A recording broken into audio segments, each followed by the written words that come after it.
ഒരെണ്ണം അരിഞ്ഞിട്ടില്ല. അതെ, ഒരെണ്ണം അരിഞ്ഞിട്ടില്ല.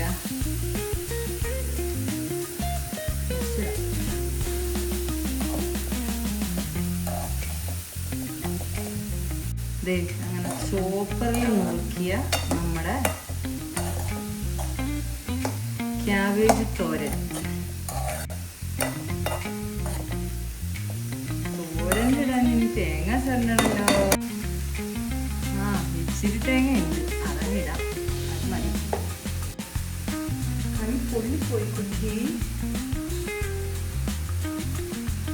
സ്റ്റൗവേ ചൂടായി. അപ്പോൾ അതേ നമ്മുടെ ക്യാബേജ് തോരൻ്റെ പരിപാടി ഉണ്ടായി. ഇടയ്ക്കിടയ്ക്ക് വലിയ കഷ്ണങ്ങൾ അവിടെ കിടപ്പുണ്ട് കേട്ടോ.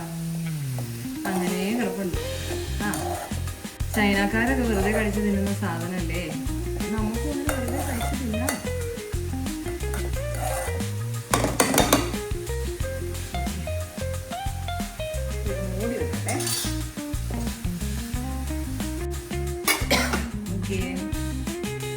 ഉപ്പിടാൻ മറന്നുപോയി കുട്ടികളെ.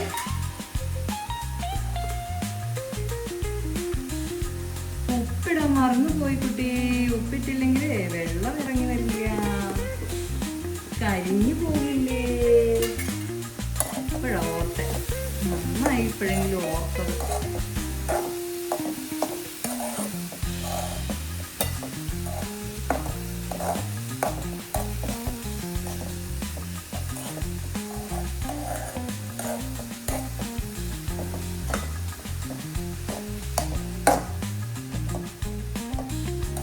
ഈ വെള്ളം ഇറങ്ങി വന്നോ?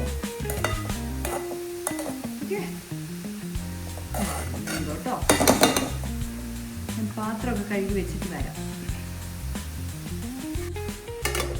ഞാനിങ്ങനെയാട്ടോ പാത്രത്തിനോടും കറിയോടും ഒക്കെ വർത്താനം പറയും. ഇതാ നമ്മുടെ മീൻകറി ഇവിടെ റെഡി ആയിരിപ്പുണ്ട് കേട്ടോ. ഇച്ചിരി കളർ കുറവാണ്, തേങ്ങ ഇച്ചിരി കൂടുതലായിട്ട്. നമ്മുടെ ക്യാബേജ് തോരൻ റെഡിയാകുകയാണ്. ഈ ഒറ്റപ്പെട്ടു പോകുന്നവർക്ക് വട്ട് പിടിക്കാതിരിക്കുന്നത് എന്തുകൊണ്ടാണെന്ന് അറിയാമോ? അവരിങ്ങനെ ആടിനെയും പൂച്ചേനെയും പട്ടീനെയും ഒക്കെ വളർത്തുകയും പൂവിനോടും പുല്ലിനോടും മരങ്ങളോടും ഒക്കെ വർത്താനം പറയുകയൊക്കെ ചെയ്യുന്നതുകൊണ്ടാണ്.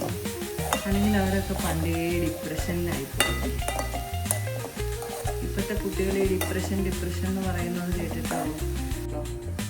അവർക്ക് അധികം ആരോടും സംസാരിക്കാത്ത പ്രകൃതമല്ലേ, അതുകൊണ്ടായിരിക്കാം കൂടുതലും ഡിപ്രഷനിലേക്ക് പോകുന്നത്. ആരെയും കണ്ണിന് കാണാൻ പാടില്ല, ഒരെണ്ണത്തിനെ ഇഷ്ടമല്ലല്ലോ, അപ്പോൾ ഡിപ്രഷനിലോട്ട് പോകും.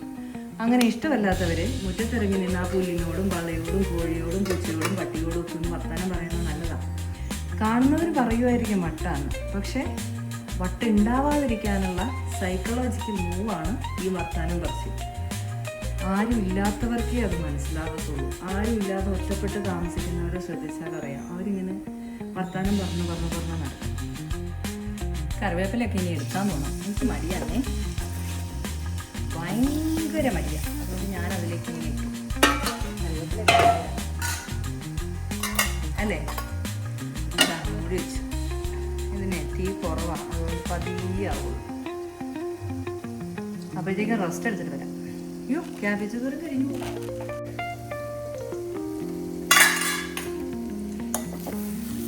അടി പിടിച്ചോ നോക്കട്ടെ. പിടിച്ചില്ല, ഞാൻ രക്ഷപ്പെട്ടു. എന്നും ഇതിൻ്റെ അടി പിടിക്കാറുണ്ട്, ഇന്നെന്തോ പിടിച്ചില്ല. ചോട്ട് നിൽക്കണമെന്നായിരിക്കും, അല്ലെങ്കിൽ ഞാൻ പാത്രം കഴുകാൻ പോകുമ്പോഴത്തേക്കത് അയ്യോ എല്ലാം തുടച്ചല്ലോ. ഇനി അത് മുഴുവൻ തുടയ്ക്കണല്ലോ.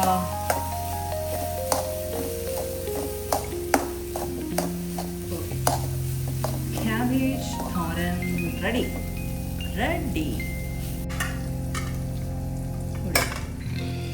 എൻ്റെ പണി അടുക്കള പണി മീനും കൂടെ വെക്കാൻ കഴിയും. ചോറ് തിളപ്പിക്കണം.